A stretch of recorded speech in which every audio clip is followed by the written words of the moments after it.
Lorsque nous lisons la Bible dans Genèse, nous voyons cette histoire.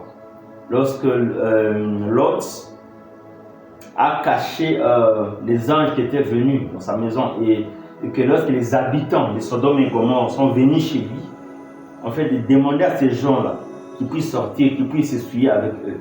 Et nous voyons Lot en train de les interdire en disant que ne les faites pas du mal. Voici, j'ai 2 filles qui sont vierges. Prenez-les et faites tout ce que vous voulez, mais pas ces gens ici. Et lorsque nous voyons Sodome et Gomorrhe, c'est parmi les pires histoires de la Bible. C'est parmi les pires perversions qu'on n'a jamais vues dans l'histoire. Et lorsqu'on pense à cette histoire, nous voyons toujours les mal. Lorsque nous lisons encore dans Genèse 13, le verset 13, la Bible déclare clairement que les gens de Sodome étaient des méchants et des grands pécheurs devant l'Éternel. Il y avait une abomination comme jamais vue dans cette ville. Mais lorsque nous lisons encore dans Genèse 19, le verset 7, on nous parle d'une famille, de Lot et de sa famille.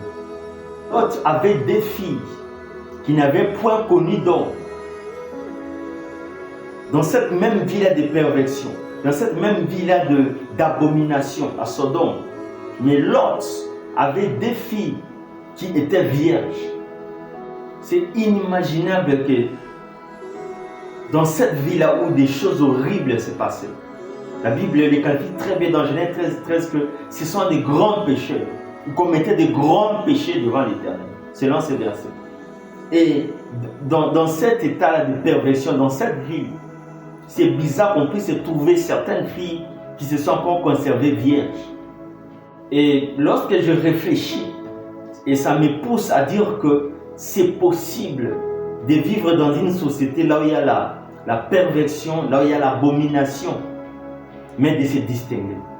Que c'est possible de vivre dans un endroit où les gens se méconduisent et qu'on puisse se distinguer de cette masse-là. Marcher dans la bonne voie est un choix. Se distinguer des autres est un choix. Vous voyez? La Bible dit ceci dans le livre de Daniel 1, verset 8. La Bible déclare que Daniel s'est résolu de ne pas s'essuyer. Vous voyez? Daniel avait un choix de s'essuyer ou non, mais il s'est résolu de ne pas s'essuyer. Il a fait un choix par rapport à sa foi, par rapport à sa croyance, par rapport à son Dieu. Il s'est résolu de se garder pur, de se sanctifier, de ne pas s'essuyer. Il a fait un choix. Joseph a demandé à Pharaon, il a introduit une requête en disant que voici, j'ai ma famille ici. Ma famille, ce sont des bergers. Et à l'époque des Égyptiens, être un berger, c'était comme une abomination pour eux. Et Joseph a demandé en fait qu'on puisse donner un endroit, un espace, une ville, en fait que sa famille puisse rester. Et Pharaon avait accepté à leur requête. Mais la Bible dit que lorsque Dieu frappait les Égyptiens et arrivait au 9e plaie, on a frappé les Égyptiens. Mais quelque chose de bizarre s'est passé. On a dit que toute l'Égypte était dans le noir, dans la désolation. Mais seul au pays de Goshen, dans la ville de Goshen, où se trouvaient les Hébreux, il y avait la lumière, mais ils n'étaient pas atteints par ces choses-là.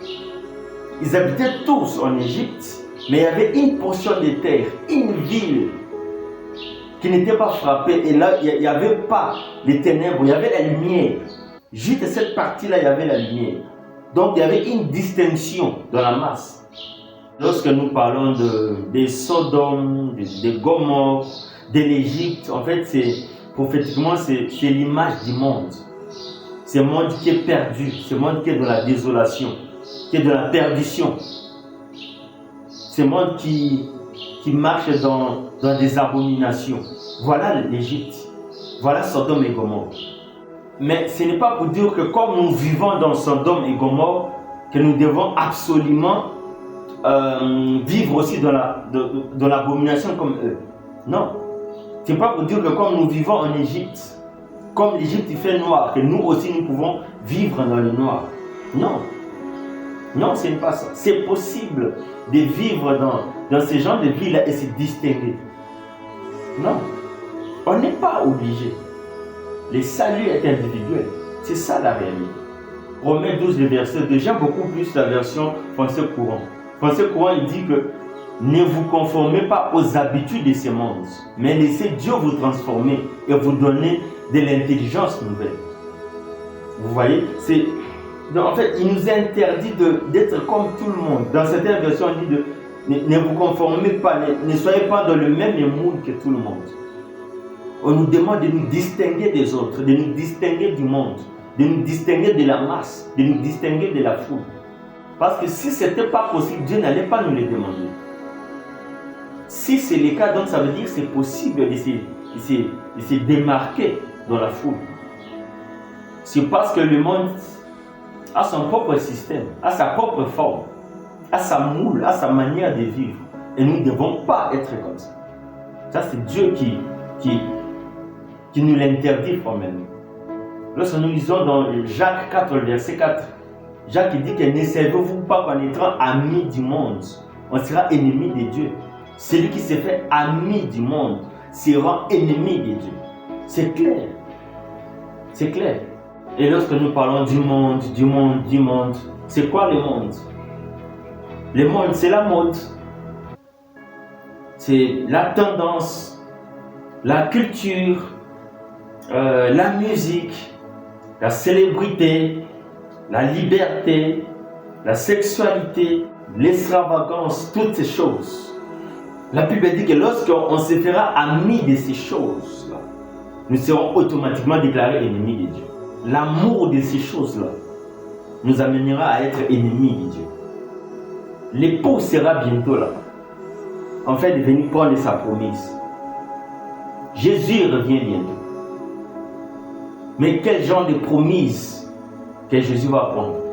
Quel genre d'épouse que Jésus va prendre? Quel genre de fiancé que Jésus va prendre? Quel genre d'église? Quel genre de personne que Jésus va enlever dans les airs?